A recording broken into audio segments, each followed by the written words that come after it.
Assalamualaikum warahmatullahi wabarakatuh, sahabat kalian. Nama Hovifah muncul jadi cawapres, Demokrat klaim peluang menang Anies AHY lebih jelas. Wah, ini terjadi sebuah katakanlah kompetisi dari nama-nama yang sampai saat ini belum mengerucut tentang siapa yang akan jadi cawapres daripada Anies Baswedan di dalam koalisi perubahan itu sendiri. Dan ketika nama Hovifah itu muncul, Deputi Analisa Data dan Informasi DPP Partai Demokrat Syahrial Nasution menganggap bahwa daripada Hovifah itu lebih baik AHY karena AHY jauh lebih potensial membawa kemenangan bagi Anies Baswedan daripada mengangkat nama Hovifah ya. Dan itu didasarkan pada hasil survei di mana hasilnya menunjukkan bahwa elektabilitas AHY kalau berpasangan dengan Anies Baswedan jauh lebih tinggi daripada yang dengan Hovifah yang mungkin belum muncul hasil surveinya. Ya, kalau kita lihat ini ungkapan dari Syahrial ya. Radar survei dari lembaga yang kredibel sudah melaporkan jika koalisi perubahan mengusung Anies AHY sebagai capres dan cawapres 2024, maka peluang menangnya lebih jelas. Nah, sekarang mari kita timbang. Seperti apa atau bagaimana sebenarnya kondisi dari dua nama itu antara Hovifah dan AHY bagi Anies Baswedan.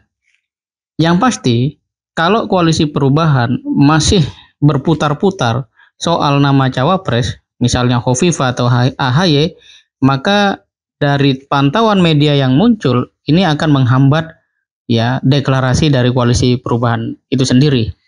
Mengingat tidak segera ketemu ini nama cawapresnya.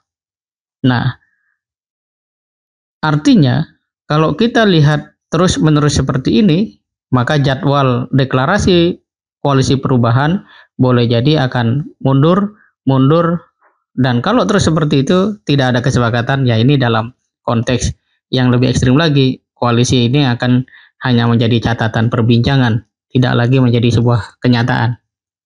Nah, prosesnya memang tidak semudah yang dipikirkan banyak orang, mengingat nama-nama cawapres yang diusulkan itu masing-masing punya daya tarik tersendiri. Ya, contoh misalnya AHY. Dia adalah ketua umum partai, memiliki gerbong politik yang sangat kuat. Artinya, kalau kemudian Anies Baswedan berpasangan dengan AHY, dari sisi parlemen, ini akan memberi keuntungan. Terutama kalau suara Demokrat mengalami peningkatan misalnya dari sisi perolehan pada pemilu nanti. Tetapi, hal yang lain juga kita bisa saksikan bersama bahwa Hovifah itu adalah seorang gubernur, ya, dan ini berarti dari sisi experience sama-sama memiliki pengalaman yang memadai dalam leadership untuk memimpin satu wilayah, dan ini modal yang sangat baik untuk menjadi pemimpin level nasional. Lebih dari itu, dalam konteks Hovifah menjadi seorang gubernur, berarti dia punya basis massa yang real, dan Jawa Timur itu satu wilayah yang memang sangat strategis untuk jadi perhitungan. Nah, itu. Jadi akhirnya nanti ini akan semakin memperkuat, tetapi kalau para pemimpin koalisi perubahan dari partai-partai yang ada itu mampu berpikir secara jernih, boleh jadi yang akan muncul sebagai ya cawapres daripada Anies Baswedan adalah sosok yang secara kalkulasi politik memang akan memberikan daya dukung atau bahkan sebuah prolog atau gambar bahwa pasangan ini akan menang gitu ya. Nah, lebih dari itu, Hovifah juga representasi NU yang jumlah massa daripada NU itu cukup besar, dan banyak orang selalu ya menjadikan basis massa NU ini sebagai dalam tanda kutip rebutan untuk mendulang suara yang terbanyak begitu ya. Nah, tetapi Hovifah juga harus kita ingat, dia pernah menjadi bagian dari kabinet Presiden Jokowi. Apakah mungkin Hovifah maju tanpa minta izin atau izin kepada Presiden Jokowi? Ini juga menjadi sebuah pertanyaan.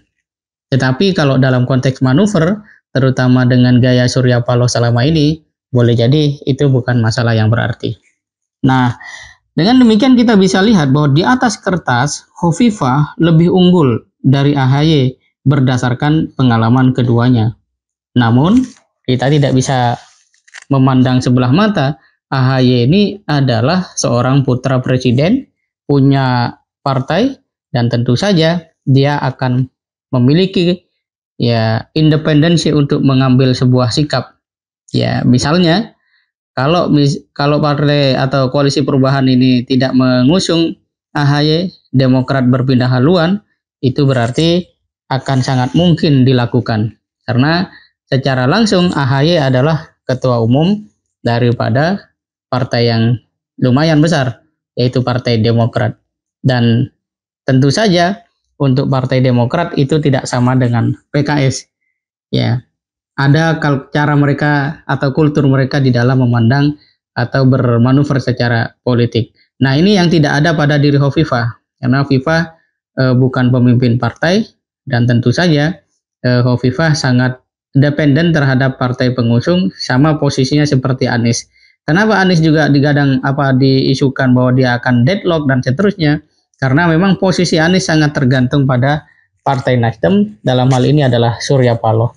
Kalaulah betul Surya Paloh itu misalnya berubah pikiran dalam last minute, boleh jadi memang Anies tidak akan jadi capres. Tetapi apakah kemungkinan itu besar?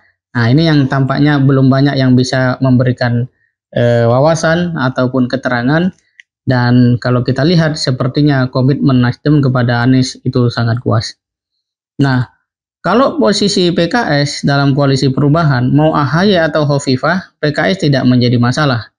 Karena memang bagi PKS, ya politik itu bukan menang-menangan dengan mengutamakan kepentingan sempit sesaat dan saat ini juga, tetapi tidak membawa maslahat bagi rakyat Indonesia. Nah, bagi Demokrat, jelas ini adalah hal yang bersifat mungkin tidak bisa ditawar. Ya, pilih AHY, ya, Demokrat tetap di koalisi perubahan, atau silakan pilih yang lain, tapi kemudian Demokrat meninggalkan koalisi perubahan. Nah, itu teka-teki ini masih sangat mungkin karena kita belum menemukan sebuah ungkapan yang menunjukkan bahwa Demokrat betul-betul akan komitmen dengan koalisi ini. Ada satu titik tawar yang harus dipenuhi oleh anggota koalisi, yaitu AHY sebagai cawapres.